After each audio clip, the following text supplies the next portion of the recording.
तो दोस्तों आज हम जानेंगे पीरियड्स क्या होते हैं। पूरी कंप्लीट जानकारी मैं इस वीडियो के थ्रू लेकर आया हूं।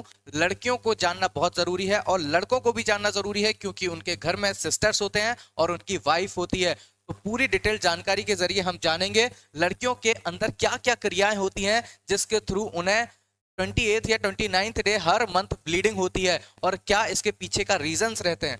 चलिए तो सबसे पहले जानते हैं हम फीमेल रिप्रोडक्शन सिस्टम के बारे में। ये है हमारा पूरा फीमेल रिप्रोडक्शन सिस्टम, इसे कहते हैं वेजाइना, जहां से स्पर्म एंटर करता है। और स्पर्म ये छोटा सा रास्ता है जिसको कर्विक्स कहा जाता है। इसी से जो स्पर्म है वो वेजा यूट्रस यानी कि गर्भ तक पहुंचते हैं। ये ओवरीज होती हैं जहाँ के जिसके अंदर फीमेल सेक्सुअल सेल बनते हैं। ओवरीज के अंदर ही बनते हैं फीमेल सेक्सुअल सेल। और ये होता है फैलोपियन ट्यूब, जिससे ये फीमेल सेक्सुअल सेल जिनको ओवरीज जिनको ओवा कहा जाता है वो धीरे धीरे करके बाहर की तरफ आते हैं स्पर्म से मिलने के लिए। चलिए तो सबसे पहले समझते हैं कि पीरियड्स किस तरीके से आते हैं। फर्स्ट डे क्या होगा, सेकंड डे क्या होगा। तो सबसे पहले बात करें तो हर मंथ आते हैं ना। तो अगर मंथ का पहला दिन है, पहला या दूसरा दिन है, तो उस दिन क्या होगा, उस दिन एग बनने स्टार्ट होंगे। इसके अंदर ओवरीज के अंदर न्यू एग बनेगा। क्या, ओवरीज के अंदर न्यू एग बनेगा। अब न्यू एग बनने के बाद क्या होगा बच्चे, सेकंड से 14th डे तक ये जो एग है ये यहाँ से बाहर आने स्टार्ट हो जाएंगे। यहाँ से बच्चा बाहर आने स्टार्ट हो जाएंगे, फैलोपियन ट्यूब में कलेक्ट होना स्टार्ट हो जाएंगे। ये जो ट्यूब है इसके अंदर कलेक्ट होने स्टार्ट हो जाएंगे सभी के सभी एग्स। अगर इन्हें स्पर्म नहीं मिलता है 2 दिन और वेट करेंगे, 14 से लेकर 16वें दिन तक वेट करेंगे ये स्पर्म का। अगर इन्हें स्पर्म मिल जाता है, निषेचन हो जाता है, फर्टिलाइजेशन हो जाता है, तो फिर ये नए बेबी का प्रोसेस करेंगे। अगर नहीं मिलता है तो फिर क्या होगा, 16वें दिन क्या होगा, 16वें से लेकर 28वें दिन तक क्या होगा, एक मेम्ब्रेन बनेगी। यहाँ पर एक मेम्ब्रेन बननी स्टार्ट हो जाएगी, एक झिल्ली बननी स्टार्ट हो जाएगी। और क्या होगा, यूट्रस में ब्लड कलेक्ट होना स्टार्ट हो जाएगा। ये जो गर्भ है इसके अंदर ब्लड कलेक्ट होना स्टार्ट होगा जिसके, और ये एमनियोटिक जो मेम्ब्रेन जो झिल्ली बनी है वो उस ब्लड को बाहर निकलने से रोकेगी।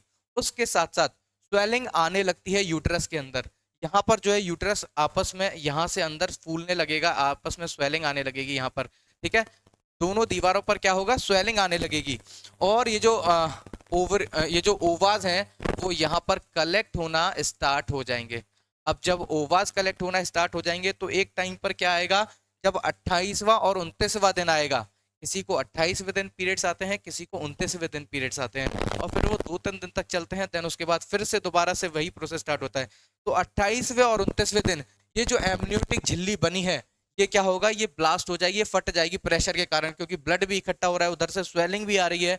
जो गर्भ है वो बार बार प्रेशर डाल रही है, स्वेलिंग यहाँ पर आ जाती है। और 28वें 29वें दिन क्या होगा, ये एमनियोटिक जो झिल्ली बनी है ये फट जाएगी और ये जो यहाँ पर ब्लड है और यहाँ पर ओवाज है वो क्या होगा, वो बाहर निकलने स्टार्ट हो जाएंगे। क्या, बाहर निकलने स्टार्ट हो जाएंगे। और उसी को हम नाम देते हैं पीरियड्स का या फिर मेंस्ट्रुअल साइकिल का। और ये मेंस्ट्रुअल साइकिल 28 और 29 दिन बाद लड़की को हर मंथ आती है।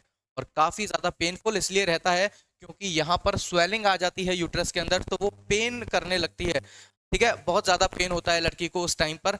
तो उस टाइम पर किसी भी मेडिसिन को नहीं लेना है, कोई भी दवाई का सेवन नहीं करना है, क्योंकि कहीं ना कहीं उससे यूट्रस पर इफेक्ट पड़ता है, यूट्रस कमजोर पड़ जाता है। ये जो पेन होता है ये यूट्रस के द्वारा ही होता है, फिर अपने आप खुद से ही शांत हो जाएगा जब एग्स बाहर निकल जाएंगे, ब्लड बाहर निकल जाएगा पूरा कंप्लीटली। ठीक है, अब जब पहला पीरियड लड़की को आता है, सबसे पहला मेंस्ट्रुअल साइकिल, पीरियड कह लो या मेंस्ट्रुअल साइकिल कह लो, वो 11 से 12 की उम्र में आता है सबसे पहली बार उसके जीवन में। और उसी को कहा जाता है मेनार्क या फिर रजो दर्शन। अब बात करें तो लास्ट पीरियड लड़की को कब आएगा, तो लास्ट पीरियड आता है जब वो 50 या 55 साल की हो जाती है। 50 से 55 साल के बीच में लास्ट मेंस्ट्रुअल फ्लो आता है और उसी को कहा जाता है मीनोपॉज या फिर रजोन व्रति। ठीक है बच्चे, ये सारी जानकारी अपने जानने वालों तक या फिर कोई भी आपके फ्रेंड हैं या फिर कोई भी आपके रिश्तेदार हैं उन तक शेयर कर देना, जिससे कि हर एक घर तक ऐसी नॉलेज पहुंच सके, हर एक व्यक्ति इस चीज से अवेयर हो सके। एंड ऐसी अधिक जानकारी वाली वीडियोस के लिए मिलते हैं नेक्स्ट इन्फॉर्मेशन वीडियो में। तब तक के लिए जय हिंद, वंदे मातरम।